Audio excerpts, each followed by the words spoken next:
Hello everyone, मैं हूं आसिम और मैं आप सबका एपिक रूट्स विद आसिम में वेलकम करता हूं। तो अभी तक आपने जो है गामा की ज़िंदगी के बारे में जाना, बचपन से लेके आज तक, अभी तक, मतलब जब तक वो जवान हुए। और आपने कई जो है ज़बरदस्त मुकाबले भी उनके बारे में जाने। इस किश्त के अंदर गामा के किरदार के बारे में आप जानोगे कि गामा जो है अपने किरदार के कितने धनी थे, वो अपने उसूलों के और किरदार के कितने पक्के थे। वो किसी भी मामलात में अपने उसूलों से कॉम्प्रोमाइज़ नहीं करते। और ये सारी मालूमात जो है हमें खान साहब आगे देने वाले हैं। तो आप इस तरह से बने रहिए एपिक रूट्स विद आसिम के साथ।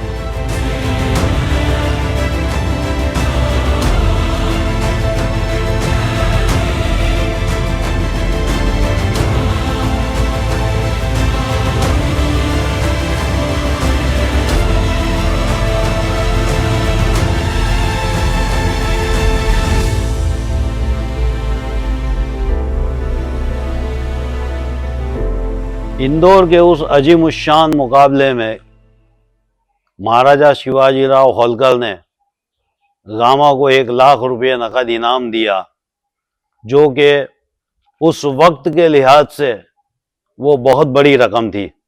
उसके बाद इंदौर के शाही महल में महाराजा शिवाजीराव होलकर ने एक अजीमुशान दावत दी। कंदीलों की रोशनी और जगमगाहट में नाच गान और जामो मीना भी खनक रहे थे। अब आदाब महफिल के मुताबिक एक प्याला गामा साहब के आगे भी पेश किया, मगर गामा साहब ने हाथ के इशारे से मना कर दिया। लिहाजा कुछ करीब ही महाराजा शिवाजीराव बैठे हुए थे, तो उन्होंने कहा पी लो। गामा ने उसके जवाब में कहा कि बंदा नवाज, उस शय से मेरा दूर दूर का वास्ता नहीं। अब ये जवाब सुनना था, तो दोबारा महाराजा ने कहा कि एक बार पी लेने से क्या नुकसान है। तो गामा ने उसके जवाब में कहा कि हुजूर, मैं इसके लिए माफ़ी चाहता हूँ, ये मेरे असूल है। अब 2 बार इस तरह से गामा ने मना किया, तो इस बात महाराजा शिवाजीराव होलकर को नागवारा गुजरी और आपने झल्ला कर कहा कि मैं आपको 1 लाख रुपया इसी वक्त देता हूं, आप मेरे कहने से एक प्याला पी लो। अब इस बात को सुनना था कि गामा के दिलो दिमाग पे कारी जर्ब लगी और वो ये कहते हुए कि हुजूर, मैं अपने असूलों को किसी कीमत भी फरोख्त नहीं कर सकता, ये कहते हुए आप दीवाने आम से बाहर निकल गए। सुभान अल्लाह, सुभान अल्लाह, क्या वली शख्सियत थे। गामा बा उसूल, पाबंद शरीयत और एक नेक इंसान के साथ सच्चे वली भी थे। जब गामा निकल गए महल से, तो इमाम बख्श, आपके छोटे भाई इमाम बख्श पहलवान भी आपके साथ ही में थे, तो उन्होंने भी चंद कदम बढ़ाए, लेकिन महाराजा शिवाजीराव होलकर ने उनको ये कह के रोक दिए कि भाई वो बुरा मान गए, उनकी जात तक महदूद है, वो उससे कोई बात नहीं, आप यहाँ हमारे साथ रहो और मैं आपको एक अच्छा महल भी बनवा दूंगा, आप हमारी रियासत में रहो और फ़न पहलवानी में अपना नाम रोशन करें और मेरी रियासत का भी नाम रोशन हो। इमाम बख्श पहलवान ने कोई जवाब नहीं दिया और जब सुबह हो गई तो इमाम बख्श और गामा पहलवान उस रियासत से बाहर निकल गए। तो 1910 में लंदन में एक ज़बरदस्त मुकाबला होने को था वर्ल्ड चैंपियन का, और वर्ल्ड चैंपियन के मुकाबले में सारी दुनिया के और यूरोप के बड़े बड़े पहलवान लंदन में इकट्ठा हुए। जब गामा ने इसके बारे में सुना, तो गामा भी लाहौर से बॉम्बे सफ़र किया ट्रेन में, और फिर इटाली और फ्रांस होते हुए आप लंदन पहुंचे। अब जब आप लंदन गए तो मुकाबले में कुछ दिनों का फासला बाकी रह गया था। उस दरमियान मुकाबले के कुछ आदाब और नियम जो कहते हैं ना, वो बनाए थे। उसमें 3 कैटेगरी थी, एक heavy weight champion, middle wait champion और लाइट वेट। अब हैवी वेट चैंपियन में जो था ना, वो गामा की हाइट तो 5 फुट 7 साढ़े 7 इंच थी ना, तो उनसे ज़्यादा हाइट में लोग थे, वजन भी उनसे ज़्यादा था। तो अब गामा ने सोचा कि ये हाइट और वजन और इसके बेस के ऊपर ये जो मुकाबला है, ये तो सही नहीं है, लिहाजा आप वो फहरिस्त में आए नहीं, लिस्ट में नहीं आए आप।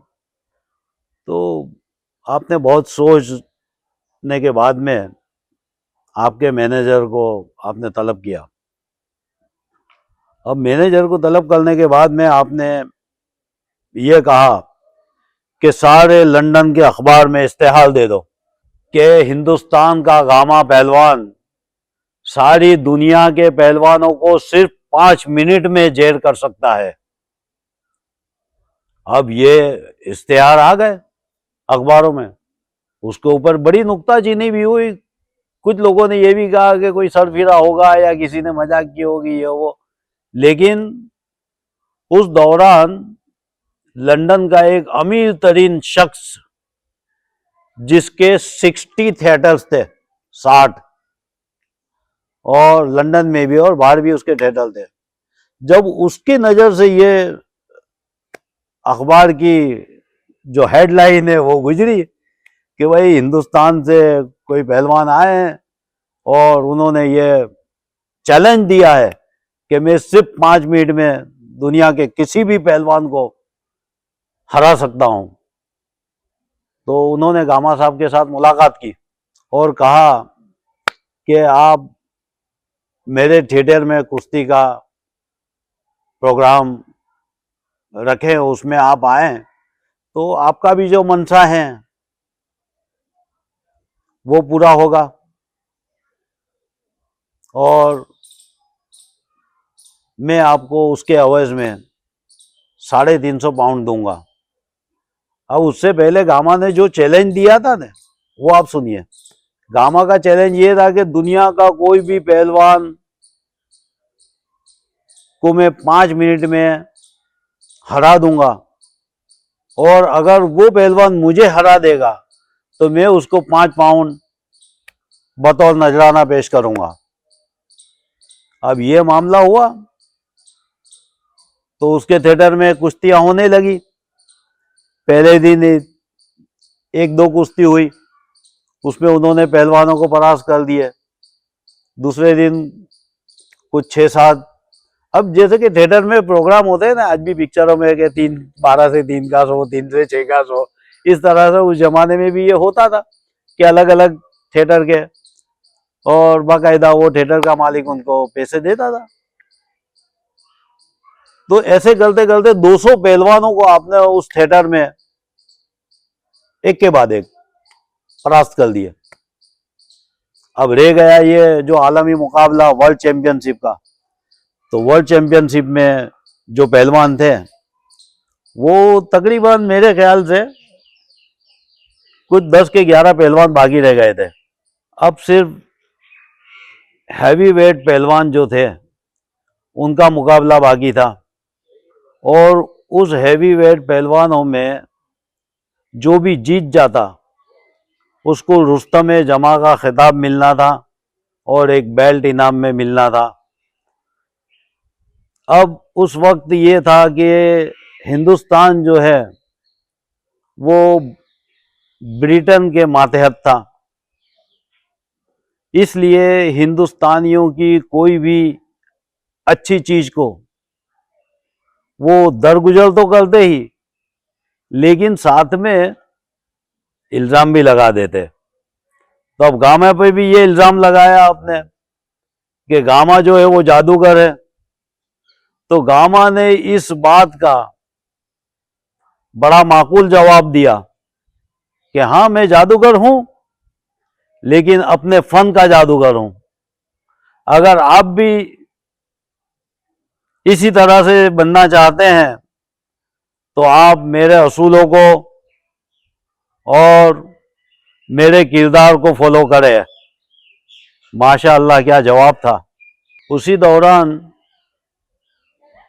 6 पहलवानों में से गामा ने 5 पहलवानों को हरा दिए और उसमें उनको कोई ज्यादा वक्त भी ना लगा। मगर जो छठा पहलवान आने वाला था उसका नाम था स्टालिन ज़ेबिस्को, जो कि पोलैंड का बासिंदा था, लेकिन वो अमेरिका में बस गया था। उसके बारे में बहुत ही मशहूर था, बड़ा कदावर शख्सियत था वो। उसके बारे में लंदन के एक सैंडो पहलवान ने यह कहा कि हिंदुस्तान के गामा को ये ज़ेबिस्को जो है ना, वो 5 मिनट में ही परास्त कर देगा। लंदन के शेफर्ड बुश म्यूजियम में तारीख 10 दिसंबर के रोज ये मुकाबला शुरू हुआ। उस स्टेडियम के बीचों बीच एक अखाड़ा बनाया गया था और अखाड़े के बिल्कुल बीचों बीच वो बेल्ट जो रुस्तम जमा को इनाम में दिए जाने वाला था वो लटका था, और चारों तरफ से उस अखाड़े के अंदर होने वाले दंगल को लोग आसानी देख सकते थे। और लाउड स्पीकर से सारे जो कुश्ती होती थी उसका प्रसारण होना था। और उस मुकाबले में को देखने के लिए सारी दुनिया के पहलवान वहां पे इकट्ठा थे। लिहाजा लाउड स्पीकर से ऐलान हुआ, दोनों पहलवानों को अखाड़े में आने के लिए कहा गया। दोनों पहलवान आए और दोनों पहलवानों को कुश्ती के आदाब के मुताबिक दोनों पहलवानों ने मुसाफा किया और चंद कदम पीछे हटे। 5 मिनट तक दोनों पहलवान पैतरे बदलते रहे और सबसे पहले गामा ने ज़ेबिस्को के ऊपर हमला किया। अब उस हमले में ज़ेबिस्को बच गए। दूसरा आपने पैतरा आजमाया, उसमें ज़ेबिस्को को एक ही हमले में जमीन से नीचे गिरा दिया। और ज़ेबिस्को जैसे नीचे गिरा तो गामा उसकी पीठ पे सवार हो गए, उसके ऊपर सवार हो गए। तो ज़ेबिस्को ने जमीन को पकड़ ली और 2 बार उसने ऐसा ही किया कि वो जमीन पकड़ता रहा और फिर तकरीबन 25 मिनट इसमें गुजर गई। दोबारा भी यही मामला हुआ। अब तीसरी बार गामा ने सडनली ऐसा वार किया एक कि ज़ेबिस्को को जमीन पे गिरा तो दिया, लेकिन गिराने के साथ में आप उसकी गर्दन पे अपना घुटना रख दिया और ऐसी जोर से घुटना कसा कि वो निढाल हो गया। इस तरह से ये सेकंड राउंड तो हो गया, लेकिन थर्ड राउंड में गामा ने अपने घुटनों का जोर ज़ेबिस्को की गर्दन पे ऐसा बढ़ाया कि वो चरमराने लगा। और ये तमाशा देखकर जो तमाशाई थे ना, वो Zbyszko get up get up get up करके चिल्लाने लगे।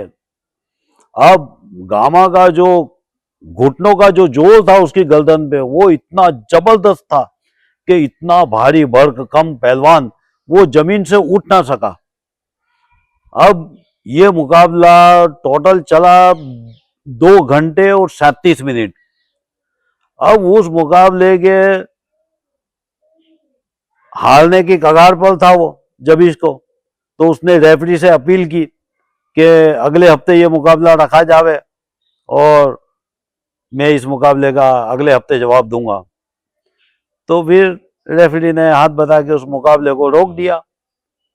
रोकने के बाद ये मुकाबला आखिरकार बड़ी शिद्दत के इंतजार के बाद 17 दिसंबर वो दिन आ ही गया और गामा और उनके साथी पहलवान वहां आके कयाम किया और फोटोग्राफर, अखबार नवीस, वो सारे, क्योंकि मजमा इतना जबरदस्त हो गया और इतनी जबरदस्त पब्लिसिटी भी हुई थी अखबारों के जरिए, तो सारी दुनिया के लोग वहां मौजूद थे।